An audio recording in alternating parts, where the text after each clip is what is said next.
Hi,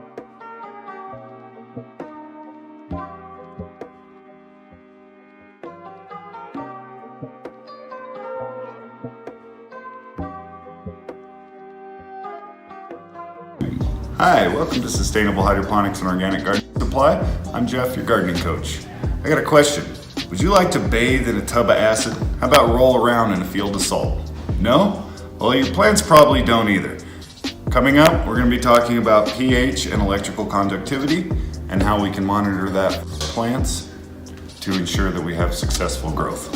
Stay tuned. Welcome to Sustainable Hydroponics and Organic Gardening Supply. I'm Jeff, your gardening coach. Today we're going to be talking about electrical conductivity and the potential hydrogen or pH in our nutrient solution in our soil. So the last couple weeks we talked about synthetic, organic, and synthetic organic hybrid nutrients and how we can use those through the growth and the bloom phase of the plant's life. Well, in order for all of that stuff, whether it is synthetic or organic or hybrid, we need to monitor the potential hydrogen or the pH. We need to monitor the electrical conductivity or EC. The difference between the two is the pH really measures the acidity and the alkalinity of the soil or even the nutrient line that you're using once it's combined. If you come on over here, I've got a chart and we'll get right into it. Basically, depending on the way you're growing, we've got cocoa or hydroponic media, which is basically an inert media that the root is just going to hold the root ball, and we can deliver all the nutrients that the plant needs through the water direct to the root zone. The other way is we've got a soil media. This obviously needs to break down and give us a little bit more profile over time. So the pH for these is actually a little bit different. When we're talking pH for hydroponic, it needs to be a little bit more acidic than it does with soil. A hydroponic media prefers their acidity or their pH level at 5.5 to 6.3. Generally, we try and keep it between 5.5 and 5.8. 5.8 usually being the happy medium. When we go over to soil, the acidity that it likes or the pH that it likes is around the 6.2 to 7.0 range. I found personally that about 6.4, 6.5 is a really happy medium, and depending on the soil you're using as well. The reason that needs to be that way is because too much salt will slow the breakdown of carbon material in your soil. Too much acidity obviously can cause damage to the root zone itself. And it's the same with hydroponics. The difference is with hydroponics, we don't necessarily need anything to we don't have the buffer in the soil that we have. So we can actually make it a little more acidic, ensuring that the plant's taking up the maximum amount of nutrients around the root zone. You do have a little bit more fluctuation with hydroponic media than you do with soil, and that's just because there's not the natural breakdown of carbon material that can actually stabilize the pH zone as the plant releases enzymes and then starts to take up nutrients. So in order for that to all happen, we need to ensure that the area around our root zone stays in that happy medium as far as pH. Now when we start talking electrical conductivity, that's the amount of salt that's in the soil, in your media, whether it's cocoa fiber or rock wool. We need to measure the amount of salt in there because too much salt can actually build up around the root zone, causing a nutrient lockout. Once there's too much salt, the roots literally can no longer absorb any more nutrients, and they actually start to starve to death. Even though you may have a ton of nutrients in the water that they're soaking in, there's just so much salt that it can't possibly absorb it. So if you come with me, I've got a chart right over here. This talks about the pH or the potential hydrogen of a hydroponic media and a soil media. If you look at my chart right here, I've got every level or every base main type of nutrients and a few of the micronutrients or secondary nutrients that the plant absorbs pretty readily. We've got different levels here. So 0.5 is going to be more acidic, whereas 0.9 is going to be more alkaline. So the higher the number, the higher the amount of alkalinity, the lower the number, the more the acidity. So when we look at 5.0, if we were to keep the root zone at 5.0, it would be absorbing very little phosphorus, very little potassium, very little sulfur, very little calcium, magnesium. It would take in a ton of iron, manganese, boron, and copper and zinc. This stuff can become imbalanced in the root zone, affecting the plant's health. So we basically need to find the happy medium in all those nutrients and what acidity level or alkalinity level they like to be absorbed at. So when we look at it in a hydroponic media, because we keep things at a much tighter range and we can really tune things in a lot more effectively, we can actually go with a more acidic solution around the root zone. This is going to allow us to absorb pretty close to the same amount of the nutrient, or the right amount of nutrients that the plant needs through the growth of its life cycle. Once we move over into soil, we've got some stuff that needs to break down to be able to feed the plant. A lot of times when we're growing in soil, we're trying to use a more organic line or even an organic synthetic line. And some of that stuff within the soil is actually a time release pH buffer. So it keeps the root zone right around where it needs to be unless there's some extremes one way or the other for a consistent period of time. Basically in hydroponics, we want to keep our acidity level or pH right around 5.8. That's kind of the happy medium in there. And then with soil, generally about 6.4, 6.5 is kind of an acceptable range as far as what we're putting in. So that means when we're watering or when we're mixing our solution, the product that goes into our soil or our media for hydroponics needs to be at those pH levels, and that just ensures for optimum absorption and the ability to process all that stuff through the plant. When we move down into electrical conductivity, this is basically how much salt is in the soil or in our mix for the hydroponics. So when we talk about electrical conductivity, the higher the electrical conductivity is, generally there's more salts in that solution, because salt is actually a very conductive material. So the higher the salt, the more electrical conductivity there is in that mixture. So we don't want it so high that it actually builds a salt barrier around the root zone and locks out the nutrients that the plant actually needs to take in. If it's so low that it doesn't necessarily register, then that means there's not really any plant available nutrients going into the area that the plant needs to be able to take it up, whether it's your soil or you're in deep water culture and your roots are just hanging in a bucket of water. That type of stuff is very easy to build up salts when we're talking about the roots hanging out in that environment for an extended period of time, 2-3 months sometimes. So we need to find a way to monitor this. So how do we decide what's going in and what's coming out? How do we understand what's happening around the root zone when there's a big mass right around it?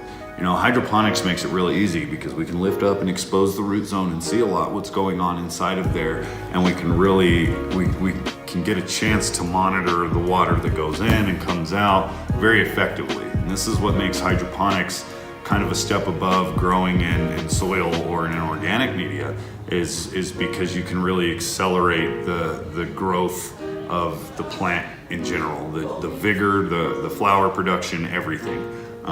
But it is a little more scientific. So a lot of the times beginners will start off growing in soil inside just to see how easy it is to monitor that. There's some great companies out there that have come out with tools that allow us to monitor this stuff. And with any craft, the quality of your tool will generally result in the quality of your end product. If I'm trying to make a chair with a rock and some sticks and a few things I found in nature. It might look like a chair, it might perform like a chair, but it's not gonna be one that I built with a hammer and nails and saws and planed wood. And that's kind of the approach I like to take even with gardening. You know, I don't need all these tools, but I can do my job a lot more efficiently with them. So we're gonna talk about electrical conductivity first. So let's get right into that. We've got a lot of different pieces of equipment. This is a Blue Lab Guardian, or I believe this is the Guardian. No, this is the Pro Controller. This is basically gonna monitor the temperature of your water, your solution, and generally this is used for a recirculating system in hydroponics. So you're just gonna let this hang out in your reservoir, and this will actually read what the temperature is, what the pH is, what the electrical conductivity, or the TDS, EC, PPM are. When we get into talking the TDS, the parts per million, or electrical conductivity, those three things are generally, they're the same thing, but they're read on different scales, which can get kind of complicated.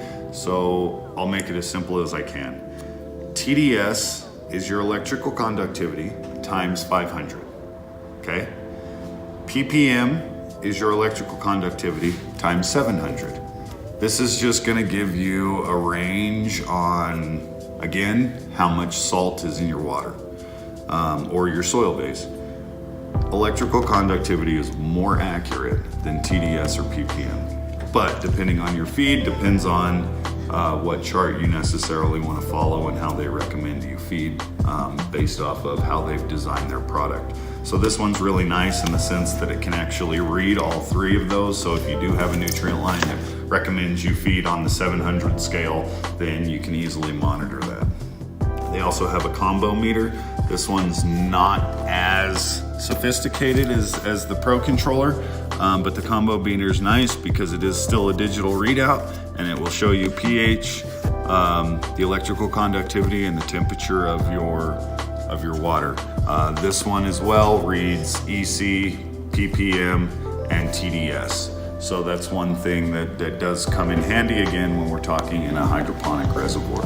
You can use these with soil, but most of the time when you do that, you have to take a soil sample, which is like a core sample from the soil base, and you're gonna do a slurry. So you generally mix it till you've got this murky, cloudy water substance, and then you're gonna monitor or measure what your pH and EC are. We can go down, and there's much simpler solutions. This is actually a really neat product. This will do a Wi-Fi feed to your phone. So you can plug this into your soil. These probes right here just go straight into your soil. They're waterproof, so they can even go into your solution, and it'll send a readout to your phone so that you can monitor what that is. The nice thing about that is that this one is it's got a save feature. So if you're in your night cycle and you don't want it to disturb the life or the light cycle of the plant, you can actually go in there and plug it in, hit the hold button, and when you come out, you can read all the data that you gathered through your grow operation. So you don't have to analyze that inside your greenhouse where it's hot and humid, or under extremely hot, high intensity discharge lights. You can go to a nice comfortable area and read all of the data that you've collected. So that's one thing that's really nice about the pulse meter. Again, this is from Blue Lab. They do make much simpler, less expensive products that help measure pH and electrical conductivity. Generally your EC meters are a little bit pricier than your pH pins, but we can get stuff like this. This is the conductivity pin. So this is a really inexpensive way to monitor what the EC is of your solution without having to spend quite a bit of money. This is a nice one for your soil. So this is kind of a basic version of what the pulse meter does. You just insert that into the soil, and it gives you a readout of what the pH is in the soil around your root zone. So that's one that's really nice. Hannah makes a really cheap pH tester. Grow Line makes a nice, fairly inexpensive pH tester. These are great for the hobby growers because they're not going to set you back a whole bunch, and they're extremely easy to calibrate and fairly accurate. If you want my professional opinion, I feel like Blue Lab has the most accurate product on the line. That's not to say that these are inferior.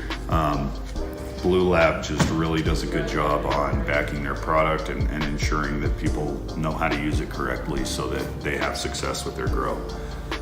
The cheapest option we have is a pH indicator from General Hydroponics. This one's really easy to use when you're testing a fairly clear liquid.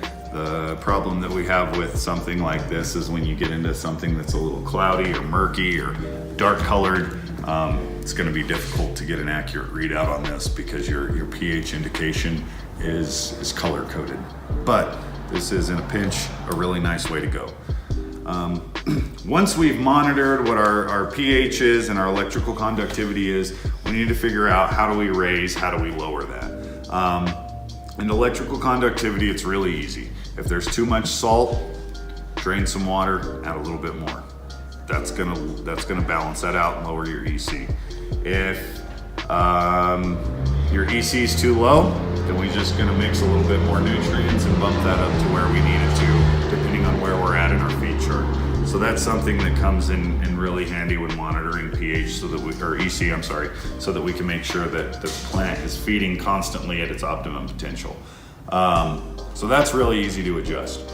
pH, on the other hand, there's all kinds of ways you can do it. Every product essentially does the same thing. It either raises the pH up or it drops the pH down. When we say up, we're talking more alkaline. When we say down, we're saying more acidic. Depending on the volume of your feeding, depends on how you would select this product, in my opinion.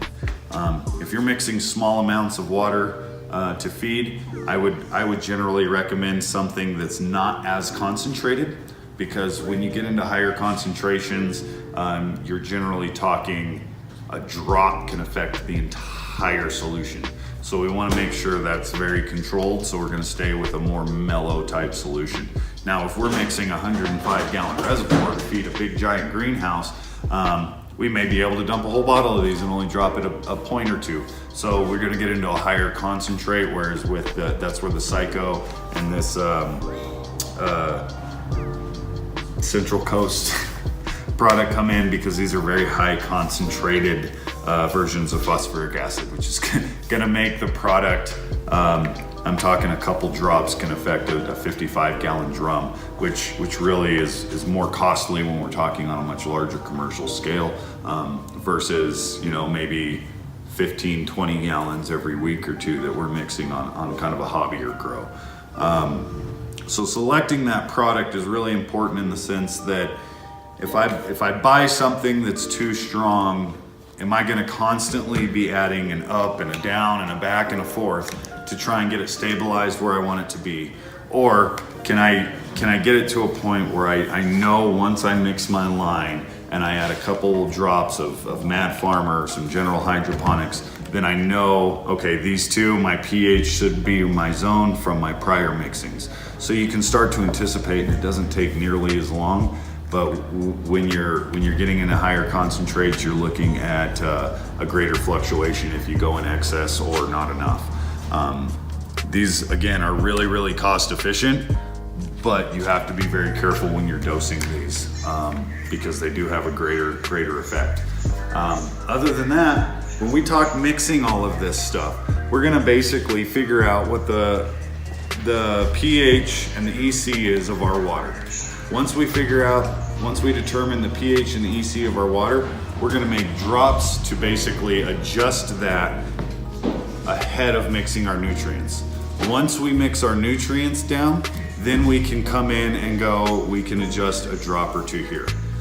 One of the biggest issues is when we're growing, especially with organic solutions, inorganic pH adjusters can actually affect the microbial life inside our solution. So if we can make sure that our pH is adjusted prior to mixing our nutrient solution, then we're gonna have, believe it or not, greater results. Something that small can definitely affect it.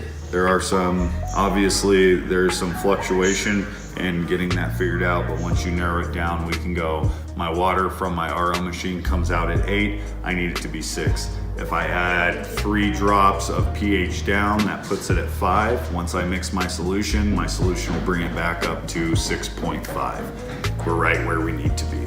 So that's kind of the approach I take when I just pH. I hope this video was really helpful. Make sure you come by our spring party this weekend, April 27th at Sustainable Hydroponics and Organic Gardening Supply. We're right on the corner of Weslow and 25 Road. Party's kicking off at 11 in the morning, I believe, and we're gonna be rocking all the way till about 3. We're gonna have vendors out, so they'll be able to explain a lot of their product. I'll be here as well to answer any of your questions that you need as far as gardening support. Whatever I can do, come holler at me. You'll even be able to meet our cameraman Mason, who love that. Yeah, definitely come check out the group. We'll have some food and all kinds of stuff. Check us out, Sustainable Hydroponics Organic Gardening Supply. I'm Jeff, your gardening coach. Hi, welcome to Sustainable Hydroponic and Organic Gardening Supply. I'm Jeff, your gardening coach. Stay tuned. Next week, we're going to be talking about flushing agents and how they help your plants and how they increase your harvests. Stay tuned.